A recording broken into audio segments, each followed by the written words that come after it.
So guys, Marvel ने अपनी काफी ambitious Disney plus series secret invasion का ट्रेलर रिलीज किया है। एम्बिशियस इसलिए क्योंकि सेम नाम की कॉमिक्स में स्टोरी लाइन भी 2007-8 में पब्लिश की थी मार्वल ने, जो कि काफी हिट साबित हुई थी। तो इस स्टोरी लाइन को लाइव एक्शन एमसीयू में इंक्लूड करना हार्डकोर मार्वल फैंस के लिए काफी बड़ी चीज है। और जिस तरह की वाइब भी ट्रेलर दे रहा है, बिल्कुल विंटर सोल्जर और सिविल वॉर जैसी फीलिंग आ रही है। वही सीरियसनेस, वही पॉलिटिक्स और काफी सारा एक्शन। तो फुल डिटेल्स के साथ ट्रेलर को ब्रेक डाउन करते हैं।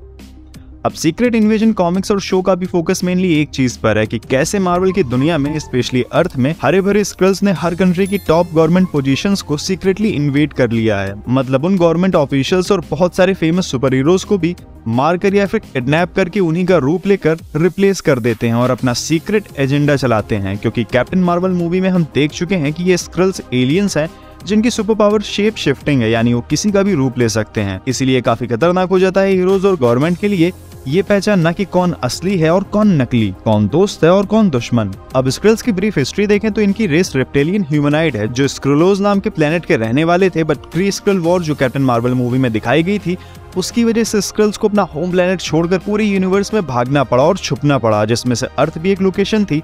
कैप्टन मार्वल अर्थ के स्क्रल्स को फॉलो करते हुए आती है, जहां टैलोस की प्रॉब्लम समझकर वो प्रॉमिस करती है कि उनको क्री से बचाकर उनके लिए नया और सेफ होमवर्ल्ड ढूंढेगी, जिसके बाद उनका शिप चला जाता है। बट सीक्रेट इन्वेजन का ट्रेलर देखकर लग रहा है कि कैप्टन मार्वल का मिशन फेल हो गया है और स्क्रल्स ने अर्थ को इन्फिल्ट्रेट करना शुरू कर दिया है। ऐसा ही कॉमिक्स में हुआ था जब स्क्रल्स एम्पायर की प्रिंसेस विरानके ने अपना होमवर्ल्ड डिस्ट्रॉय हो जाने के बाद अर्थ को नया होम बनाने के लिए इन्फिल्ट्रेट करना शुरू कर दिया था। अब अर्थ पर काफी टाइम से स्क्रल्स रह रहे हैं, जो निक फ्यूरी के साथ मिलकर अर्थ और यूनिवर्स के गुड कॉज के लिए काम कर रहे हैं, चाहे फार फ्रॉम होम में टैलोस हो या वांडाविजन के लास्ट में एक स्क्रल हो। बट मेन सवाल आता है कि स्क्रल्स बुरे क्यों बन गए। तो ट्रेलर्स और कुछ थ्योरीज के अकॉर्डिंग यहाँ गेम शुरू होता है टैलोस की बेटी जिया से, जिसको गेम ऑफ थ्रोन्स की खलीसी यानी कि एमिलिया क्लार्क प्ले कर रही हैं। वैसे मार्वल वाले जीओटी के बहुत बड़े फैंस हैं शायद, क्योंकि लगभग सारे जीओटी मेजर कैरेक्टर्स एमसीयू और मार्वल मूवीज में काम कर चुके हैं। अब कैप्टन मार्वल में भी ब्रीफली जिया का बचपन दिखा था, बट अब टैलोस की बेटी की प्रॉब्लम ये है कि निक फ्यूरी और कैप्टन मार्वल ने जो सेफ होमवर्ल्ड का सपना दिखाया था वो झूठा निकला। इसको अपने फादर टैलोस पर भी ट्रस्ट नहीं है, और होता भी कैसे जब बचपन में उसे अपने पापा की जरूरत थी तो पिताश्री स्पाइडरमैन के साथ खेल रहे थे। इसीलिए इसने स्क्रल्स रेबेलियंस को ज्वाइन कर लिया है, जो निक फ्यूरी और टैलोस की अच्छाई वाले प्लान से अलग अर्थ को ही इन्फिल्ट्रेट करके अपना घर बनाने का प्लान कर रहे हैं। लेकिन मुझे भरोसा है कि लास्ट तक जिया भी निक की साइड हो ही जाएगी। यहाँ निक फ्यूरी भी इतने सालों बाद अर्थ पर आया है, अपने सब्स्टिट्यूट टैलोस से मिलकर काफी इमोशनल हो गया है, क्योंकि जो रिस्पॉन्सिबिलिटी दोनों ने स्क्रल्स के लिए उठाई थी वो तो पूरी हुई नहीं इनसे। तो अब रायता भी समेटने का काम इनको ही करना पड़ेगा। टैलोस निक को उसके एब्सेंस में जो कुछ भी हुआ है उससे अपडेट करा रहा है कि कैसे इन स्क्रल रिवेलियंस के कारनामों ने निक फ्यूरी को गवर्नमेंट की नजर में मोस्ट वांटेड बना दिया है। मारिया हिल भी दिखती है, ये रियल वाली ही है, क्योंकि नोज पर स्कार है, तो मतलब निक फ्यूरी जब स्पेस चले गए थे तो मारिया हिल की लाइफ काफी दुख में बीती है। लेकिन निक फ्यूरी के साथ यहाँ पे ये फिर से रीयूनाइट हो गई है। अब यहाँ निक फ्यूरी का बिना आई पैच वाला लुक काफी कॉम्प्लेक्स और मेटाफोरिकल है। ये शो करता है कि इस सीरीज में निक की वनरेबल स्टेट को एक्सप्लोर किया जाएगा, जो कि इन रीसेंट इवेंट की वजह से इमोशनली हिल चुका है। और हिलता भी क्यों नहीं, आखिर थैनोस के अटैक के टाइम वो अर्थ पर नहीं था, और टोनी और ब्लैक विडो जैसे क्लोज फ्रेंड्स के आखिरी वक्त में भी वो उनके पास नहीं था। तो अब उसका इस चीज से विश्वास उठ गया है कि वो सब कुछ आसानी से ठीक कर सकता है, जैसे कि वो पहले कर देता था, कि हर चीज उसके कंट्रोल में रहती है। और इसीलिए उसने अपना सिग्नेचर आई पैच हटा दिया है। यहाँ इसकी फेक ग्रेव भी दिखती है, ऐसी एक विंटर सोल्जर मूवी में भी दिखी थी, और ग्रेव के ही पास में उसने एक सीक्रेट क्रिप्ट में अपने वेपन्स हाइड किए हुए हैं। सीरीज के लास्ट तक आते आते निक फ्यूरी अपने ओरिजिनल लुक में आ जाएगा। मतलब वो इस मूवमेंट तक अपने इमोशंस को कंट्रोल करके फिर से एक लास्ट फाइट के लिए लीडर बनने के लिए तैयार है। अब लास्ट फाइट का मतलब ये नहीं कि वो मर जाएगा, आगे में निक फ्यूरी कंटिन्यू करेंगे।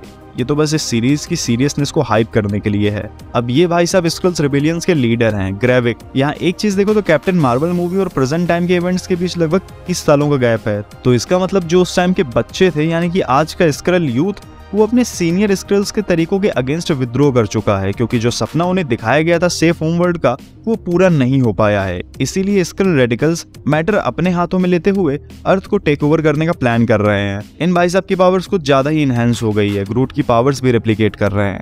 यहाँ पर एक सवाल ये भी उठता है कि प्लेनेट लेवल का खतरा क्रिएट हो गया है, फिर भी निक फ्यूरी एवेंजर्स की हेल्प क्यों नहीं ले रहा है, सब कुछ शांतिपूर्वक तरीके से क्यों किया जा रहा है। तो मेरे ख्याल से निक फ्यूरी को अभी भी उम्मीद है शायद कि स्क्रल्स की कुछ छोटी मोटी पॉपुलेशन ही रिबेल हुई है, जिसको सीक्रेटली मैनेज किया जा सकता है। बट एवेंजर्स को इंक्लूड करने का मतलब है कि हर स्क्रल के अगेंस्ट वॉर, और स्क्रल्स की शेप शिफ्टिंग पावर्स की वजह से निक फ्यूरी के अकॉर्डिंग सारे स्क्रल्स को दुश्मन बनाना अच्छा आइडिया नहीं होगा। अब इसके अलावा विविया कोलमैन का कैरेक्टर सोनिया फाल्सवर्थ भी काफी इंपॉर्टेंट होने वाला है। हमेशा की तरह इस शो में भी इनका नेगेटिव रोल ही है। ये ब्रिटिश सीक्रेट एजेंसी MI6 की एजेंट है। इनका फोकस इस बात पर होगा कि इस स्क्रल रेजिस्टेंस का इंग्लैंड पर क्या इम्पैक्ट पड़ सकता है।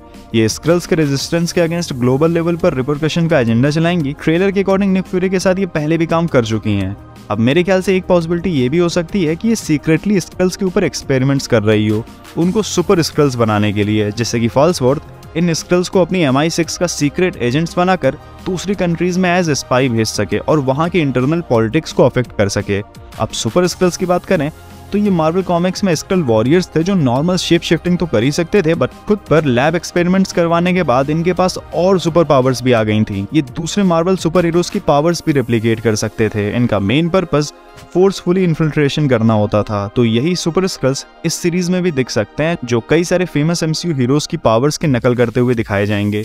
इसके अलावा एवरेट के रॉस की भी एंट्री होगी वकांडा फॉरएवर के बाद, जो यहाँ पे निक फ्यूरी की सीक्रेटली हेल्प करते हुए दिखेंगे। सीक्रेटली इसलिए क्योंकि लास्ट टाइम इनको भी कस्टडी में लेने का ऑर्डर इनकी एक्स वाइफ वेल की तरफ से आ चुका है। अब अपने रोडी को देखकर लग रहा है कि वो काफी बदल चुका है, पॉलिटिकली एक्टिव है और यूएस प्रेसिडेंट के काफी क्लोज है। उनकी डिसीजन मेकिंग में भी रोडी का काफी बड़ा हाथ है।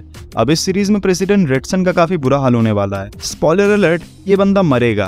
फिर captain America the new world order और थंडरबोल्ट्स मूवी में इसकी जगह हैरिसन फोर्ड का character Thunderbolt Ross new president बनेगा। या ये भी हो सकता है कि ये वाला प्रेसिडेंट रियलिटी में एक स्क्रल हो जिसने रियल प्रेसिडेंट को रिप्लेस कर दिया हो, जिसका खुलासा होने के बाद नए प्रेसिडेंट की जरूरत पड़े। और वॉर मशीन के कैरेक्टर की बात करें तो उसमें इमोशनली काफी चेंज देखने को मिल सकता है, क्योंकि टोनी स्टार्क के जाने के बाद उतना क्लोज उसके अब कोई है नहीं और आर्मर वॉर्स में भी काफी इंपॉर्टेंट रोल है रोडी का, तो यहाँ एक इमोशनल चेंज देखने को मिल सकता है।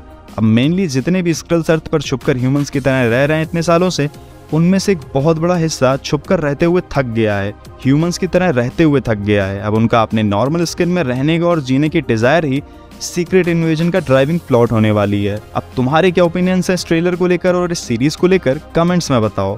लाइक, शेयर और सब्सक्राइब भी कर डालो। तो अब मिलते हैं नेक्स्ट वीडियो में, तब तक देखते रहो ब्लू आई स्क्वायर।